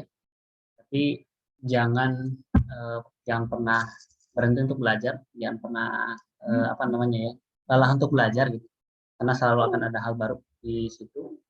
Dan ya proses kita menjadi seorang ayah yang baik, ayah yang ya ayah yang hebat segala macam itu adalah proses yang tidak instan gitu. Dan di situ perlu ada belajar terus-terus gitu. Jadi ayo para ayah, kita sama-sama harus punya semangat belajar ya, belajar terus belajar untuk mengenali istri kita dari setiap waktu gitu, setiap berjalan mengenal warna keluarga kita, dan itu kan juga tidak instan, memang perlu proses yang panjang. Yang penting energi kita harus kuat gitu. Oke, Masya Allah. Terima kasih Kang Hilman, Teh Sofi. Sekali lagi, sebagai penutup, kebiasaan kita kalau nge-zoom screenshot. Ya. Jadi silakan di-open dulu kameranya kalau masih ada yang melek. Boleh, biar kita dokumentasikan sebentar ya. Kalau ini udah pada tidur semua nih kayaknya. Oke Pak, kita berdua aja nih.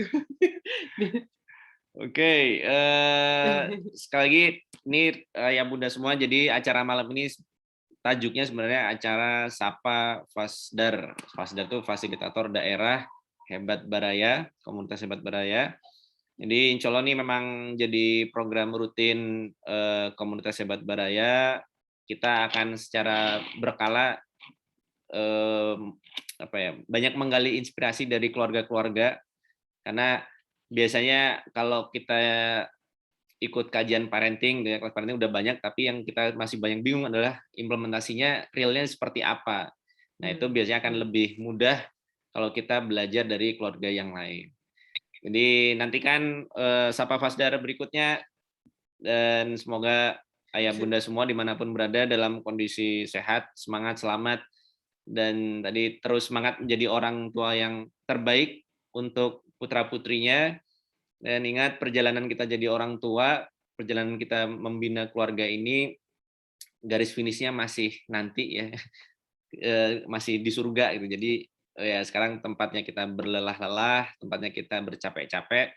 Semoga semua nanti dipertemukan di jannah bersama keluarganya ya.